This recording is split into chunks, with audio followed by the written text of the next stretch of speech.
नमस्कार। अठन्नी की खुशी। इस फिल्म में आपने देखा कि जब दादाजी गांव से शहर अपने बेटे के घर में रहने के लिए आते हैं और सबसे बात करना चाहते हैं, पर सब अपने अपने स्मार्टफोन में बिजी रहते हैं। किसी के पास उनकी बातें सुनने के लिए समय नहीं है, तो वो उदास हो जाते हैं। पर जब उनका पोता आता है तो वो खुश हो जाते हैं, क्योंकि उनका पोता उन्हें वो छोटी छोटी खुशियां देता है जो वो ढूंढ रहे थे।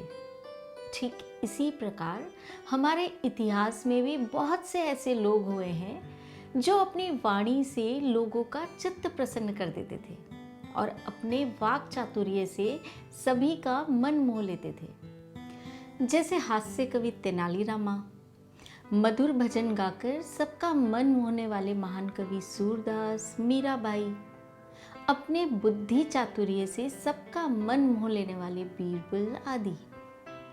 आज इन्हीं में से एक हास्य कवि और राजा कृष्णदेव राय के मंत्री सहायक तेनाली रामा के जीवन से आपको परिचित करवाएंगे। धन्यवाद।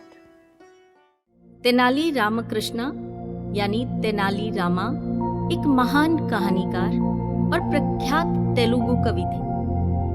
उनके द्वारा लिखी गई कहानियां बच्चों द्वारा खूब पसंद की जाती हैं। यही नहीं, तेनाली रामा की कहानियों का स्कूल की किताबों में भी जिक्र किया जाता है। उन्हें विकट कवि के रूप में भी जाना जाता है। तेनाली रामा का जन्म 16वीं सदी में आंध्र प्रदेश के एक छोटे से गांव में रहने वाले ब्राह्मण परिवार में हुआ था।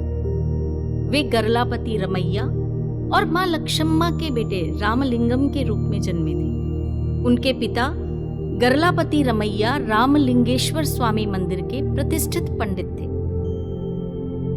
जबकि उनकी मां एक घरेलू महिला थी। जब वे बहुत कम आयु के थे तभी उनके सिर से पिता का साया उठ गया था, जिसके बाद उनका पालन पोषण उनकी मां ने उनकी नाना नानी के घर तेनाली गांव में किया था। तेनाली रामा के बारे में ऐसा कहा जाता है कि वे बचपन में भगवान शिव के काफी बड़े भक्त थे, लेकिन बाद में उन्होंने वैष्णव धर्म अपना लिया और फिर भगवान विष्णु की भक्ति में तल्लीन रहने लगे और अपना नाम रामाकृष्ण रख लिया। वहीं अगर तेनाली रामा की शिक्षा की बात करें तो उन्होंने कोई औपचारिक शिक्षा ग्रहण नहीं की। अनपढ़ और अशिक्षित होने के बावजूद भी उन्हें तमिल, कन्नड़, मराठी समेत कई भाषाओं की अच्छी जानकारी थी। दरअसल तेनाली रामा को शुरू से ही ज्ञान पाने की भूख थी, इसीलिए अशिक्षित होने के बावजूद भी वे एक महान ज्ञानी और विद्वान बने। विजयनगर के सम्राट कृष्णदेव राय को भी प्रभावित किया, जिसके बाद कृष्णदेव राय जी ने उन्हें अपने दरबार में हास्य कवि के रूप में स्थान दिया और फिर बाद में वे उनके दरबार के अष्ट दिग्गज कवि में शामिल हो गए। महान कवि तेनाली रामा जी बाद में विजयनगर राज्य सम्राट कृष्णदेव राय जी के सबसे करीबी के तौर पर पहचाने जाने लगे। राजा कृष्णदेव राय जी और तेनाली रामा की जोड़ी को सम्राट अकबर और बीरबल की जोड़ी के रूप में देखा जाने लगा। कृष्णदेव राय जी के अष्ट दिग्गज कवियों में से एक तेनाली रामा जी कई बार अपनी बुद्धिमत्ता और चतुराई से विजयनगर के सम्राट को कठिन परिस्थितियों से उबारने में न सिर्फ उनकी मदद की, बल्कि अपनी चतुराई से विजयनगर राज्य को दिल्ली सल्तनत से बचाया था। उन्होंने अपनी साहित्यिक प्रतिभा के बल पर अपनी छवि एक प्रख्यात कवि के रूप में बनाई थी। प्रमुख रूप से उन्होंने तेलुगु साहित्य में अपना महत्वपूर्ण योगदान दिया था। उनके द्वारा रचित पांडुरंग महात्म्य को तेलुगु साहित्य के पंच महाकाव्यों में शामिल किया गया है। वे एक ऐसे व्यक्ति थे जिनके प्रभावशाली जीवन से प्रभावित होकर कई फिल्में और नाटक बनाए गए हैं। आपको बता दें कि उनके जीवन पर लिखा गया नाटक the adventure of Tenali Rama काफी प्रसिद्ध है। साल 2003 में कार्टून नेटवर्क पर the adventure of Tenali Raman नाम की एक एनिमेटेड सीरीज भी शुरू की गई थी।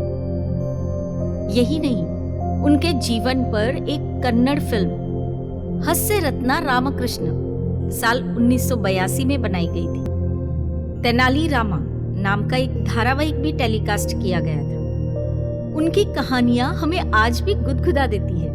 उनकी बहुत सी कहानियों में से एक प्रसिद्ध कहानी ये भी है कि राजा कृष्णदेव राय होली का उत्सव बड़ी धूमधाम से मनाते थे। होली के दिन मनोविनोद के अनेक कार्यक्रम विजयनगर में होते थे और प्रत्येक कार्यक्रम के सफल कलाकार को पुरस्कार देने की व्यवस्था भी होती थी। तेनाली रामा को हर साल सर्वश्रेष्ठ हास्य कलाकार का पुरस्कार तो मिलता ही था। अपनी चतुराई और बुद्धिमानी के बल पर प्रतिवर्ष महामूर्ख भी वही चुने जाते थे। इस तरह तेनाली रामा हर वर्ष 2-2 पुरस्कार अकेले हड़प लेते थे। इसी कारण अन्य दरबारियों को प्रतिवर्ष ईर्ष्या की आग में झुलसना पड़ता था। इस साल अन्य दरबारियों ने फैसला कर लिया था कि इस बार होली के उत्सव पर तेनाली रामा का पत्ता ही साफ कर दिया जाए। इसके लिए उन्होंने एक तरकीब भी खोज ली थी। तेनाली रामा के प्रमुख सेवक को पढ़ा सिखाकर उसके द्वारा तेनाली रामा को अधिक मात्रा में भांग पिलवा दी गई। होली के दिन इसी कारण तेनाली रामा भांग के नशे में घर पर ही पड़े रहे। दोपहर बाद जब तेनाली रामा की नींद खुली तो वे घबरा गए और इसी घबराहट में भागते भागते दरबार पहुंच गए। जब वे दरबार में पहुंचे तब तक उत्सव में मुस्कुराते हुए महाराज से बोले, धन्यवाद महाराज, आपने अपने श्रीमुख से मुझे महामूर्ख घोषित करके आज के दिन का सबसे बड़ा पुरस्कार तो मेरे लिए ही सुरक्षित कर दिया है। ये सुनते ही महाराज हंसने लगे और देखा देखी सब हंसने लगे। तेनाली रामा के मुख से ये सुनते ही दरबारियों को अपनी भूल का पता चल गया, किंतु वे अब कर भी क्या सकते थे, क्योंकि वे स्वयं ही अपने मुख से तेनाली रामा को महामूर्ख बता चुके थे। होली के अवसर पर महामूर्ख का पुरस्कार तेनाली रामा हर साल की तरह फिर झपट ले गए। तेनाली रामा जी के जीवन से हम सभी को हास्य के साथ साथ विवेकपूर्ण जीवन जीने की प्रेरणा मिलती है, जिसे हम सभी को ग्रहण करना चाहिए।